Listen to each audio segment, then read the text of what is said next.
5 seconds to go.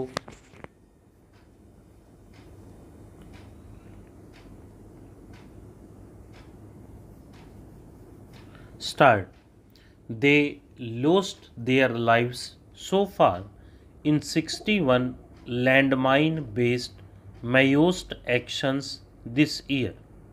Altogether, 231 SF personnel were killed in Naxal violence in 2008, while 250 SF personnel have lost their lives this year.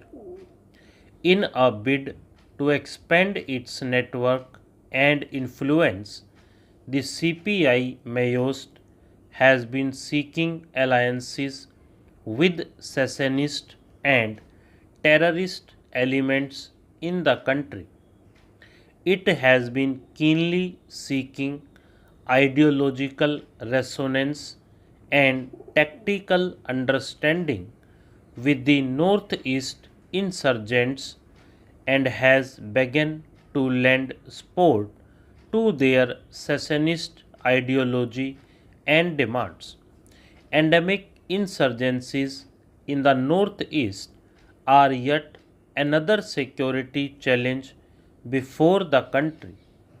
The trend of gradual deterioration in security situation during the last several years seems to have been checked this year with relative decline in overall violence.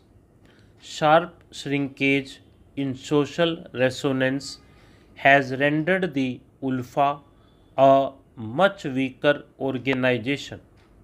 A significant chunk of the NDFB choosing to absorb violence and seek redressal through constitutionally available means has marginalized the anti-Tox faction and has led to a perceptible reduction in violence in Lower Assam. The hill districts nevertheless remain disturbed. We welcome the recent decision of the DHDJ to surrender arms, remain in camps, and told to the government of Assam on their demands. The security situation has improved perceptibly in Meghalaya and Tripura, where insurgencies have been contained successfully. Regretfully, Manipur remains resistant to counter-insurgency interventions. It is the most insurgency affected state in the northeast. Insurgency in the northeast has been sustained to a significant extent due to an extensive international border, safe sanctuaries in the neighboring countries, and easy availability of sophisticated arms in Southeast Asia. Large scale diversion of development funds to the militants gives them easy access to critical resources, which helps them recruit new cadres as well as procure arms. This conference should dwell on finding workable ways and means to curb illegal diversion of funds to the militants. A reassuring development is the steady improvement in the security scenario in J&K. The impressive turnout in the assembly elections in 2008 and the smooth conduct of the Lok Sabha polls in 2009 in the fact of a boycott call by the separatists have been a major setback to the separatists and their mentors across the border. However, there are attempts from across the border to forge unity in general separatists and escalate violence. The J&K police and security forces operating in the state must not lower their guard in the backdrop of recent improvement in the situation and be ever vigilant against likely attempts to step up violence. Be they terrorists, left wing extremists, of insurgents, they often taken advantage of our systemic constraints. The police forces work within the existing legal framework and normally remain operationally confined to their respective states. Terrorists, extremists, and insurgents do not face such constraints. An effective strategy to neutralize them is predicated upon an institutionalized mechanism for intelligence sharing and operational coordination among the police forces across the country. Government has created and empowered the Multi-Agency Center MAC located in the Intelligence Bureau as a dynamic institution for intelligence coordination on counter-terrorism. Its charter and responsibilities have been defined by the Executive Order of December 31st, 2008. A 24 into 7 control room in MAC has become operational.